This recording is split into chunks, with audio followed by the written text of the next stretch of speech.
यह कहानी है बिहार के कैसे आईपीएस अधिकारी की जिसके नाम से ही अपराधियों के मन में खौफ हो जाता था। एक सख्त ईमानदार छवि जिसके नाम की चर्चा से बिहार में नहीं बल्कि देश भर में सिंघम, सुपर कॉप, ना जाने कितने उपनाम दिए गए और इस आईपीएस अधिकारी की चर्चा पूरे देश भर में होने लगी। यह आईपीएस अधिकारी कोई और नहीं बल्कि 2006 बैच के शिवदीप वामन राव लांडे है। आईपीएस अधिकारी बिहार में इनकी पोस्टिंग होती है और सबसे पहले ये पटना की सड़कों पर एक भ्रष्ट अधिकारी को, एक भ्रष्ट इंस्पेक्टर को घूस लेते, पकड़ लेते हैं, कार्रवाई कर देते हैं और फिर शिवदीप वामन राव लांडे पूरे देश भर में चर्चा में आ जाते हैं। इन तमाम चीजों पर आज हम बात करेंगे और जानने की कोशिश करेंगे कि आखिर अचानक आईपीएस शिवदीप वामन राव लांडे ने इस्तीफा क्यों दिया।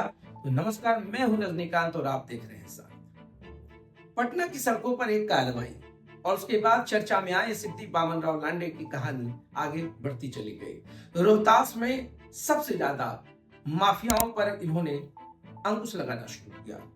तमाम माफिया थर थर कांपने लगे और खनन माफिया तो खास करके घुटने टेक दिए। रसूखदार के ऊपर भी इन्होंने हमला किया और उसके बाद जो हुआ उसको पूरे देश ने देखा, पूरे बिहार ने देखा।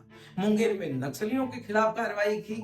पटना की सड़कों पर युवतियों के अंदर एक अलग सा कॉन्फिडेंस लेवल डेवलप कर दिया। एक नाम था, एक क्रेज था, ऐसा एक नाम और एक ऐसा एक क्रेज कि हर लड़कियों के मोबाइल फोन पे शिवदीप वामन राव लांडे का नंबर सेव होने लगा और क्रेज इतना अधिक बढ़ गया कि हर किसी के जुबान पे, हर युवाओं की जुबान पे नाम था तो बस शिवदीप वामन राव लांडे का। रोहतास में बड़ी कार्रवाई के बाद अचानक उनका ट्रांसफर जो है महाराष्ट्र कर दिया जाता है। मूल रूप से महाराष्ट्र में रहने वाले शिवदीप वामन राव लांडे वहां भी जाने के बाद ड्रग्स माफिया और पैडलर्स के खिलाफ ऐसी कार्रवाई की कि हर कोई जानने लगा कि यह कोई आसान व्यक्ति नहीं है, सख्त और ईमानदार व्यक्ति की छवि। और फिर वापस आते हैं बिहार। एक बड़ी हेडिंग, बोल्ड हेडिंग लिखी जाती है, सिंघम इज बैक। आईजी के रूप में इन्होंने अपना कार्यभार शुरू किया। मगर अचानक क्या हुआ कि 19 सितंबर 2024 को एक हैंडल पर एक पोस्ट आता है जिस पे लिखा होता है कि मैंने वर्दी त्याग दी है मगर मेरी कर्मभूमि बिहार है। पॉलिटिकल बैकग्राउंड से नहीं है मगर शादी इनकी विजय शिवतारे महाराष्ट्र के मंत्री रहे उनकी बेटी ममता शिवतारे से।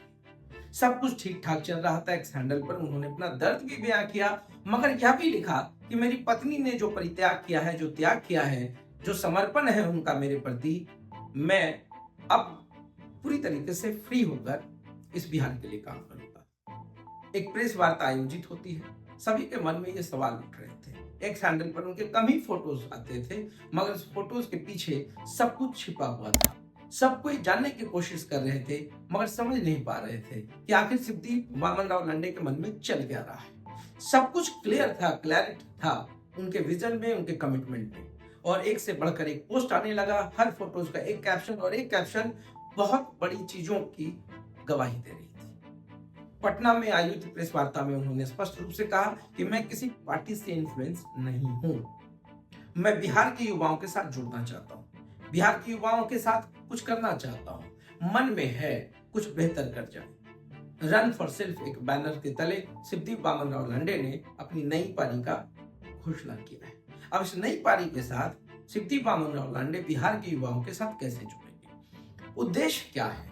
कोई पॉलिटिकल उद्देश्य तो नहीं है। इनकी जो आइडियोलॉजी है वो अब तक यही समझ में आ रहा है कि अब युवाओं को ये प्रेरित करना चाहते हैं। मगर आपको ही पता है कि इससे भी पहले एक आईपीएस अधिकारी जो अभी वर्तमान में काम भी कर रहे हैं, लेट्स इंस्पायर बिहार के नाम से एक मुहिम चला रहे हैं और वो भी सभी युवाओं के बीच में जा रहे हैं, लोगों के बीच में जा रहे हैं। विकास वैभव हर कोई जानता ही है ना। उसके बाद शिवदीप लांडे जैसे आईपीएस अधिकारी का बिहार के प्रति इतना कमिटमेंट, यह बहुत बड़ी कहानी रच रहा है, गढ़ रहा है। आने वाले समय में सब चीजों का खुलासा हो जाएगा। मगर जो सबसे बड़ा सवाल है शिवदीप वामन राव लांडे के सामने कि बिहार में युवाओं के प्रति वो क्या कुछ कमिटमेंट रख रहे हैं। बिहार के युवाओं के साथ जो सबसे बड़ी परेशानी है वो रोजगार की है। दूसरा, नशा से कैसे मुक्त कराया जाए इस बिहार में, मतलब उन बच्चों को, उन युवाओं को जो इसकी गिरफ्त में है। तीसरा जो बहुत बड़ी बात होगी वो होगा कास्टिज्म के बैरियर को तोड़ना।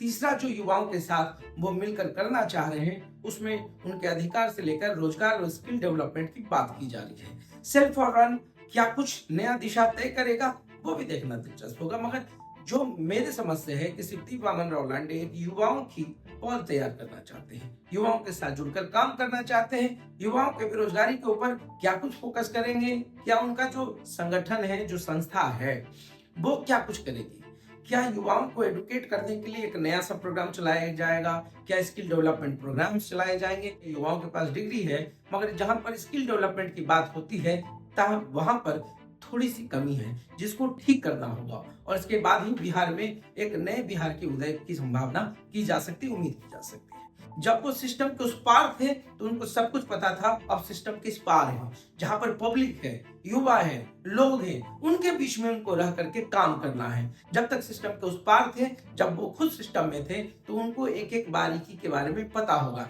इसलिए तो बार बार कह रहे हैं कि मेरी चमड़ी वर्दी ही है, मेरी चमड़ी खाकी ही है, मैंने वर्दी उतारा है, मेरी चमड़ी खाकी है। मतलब कुल मिलाकर के ये बताने की भी कोशिश कर रहे हैं कि पूरा सिस्टम मुझे पता है, इसलिए मुझे कोई बरगला नहीं सकता है।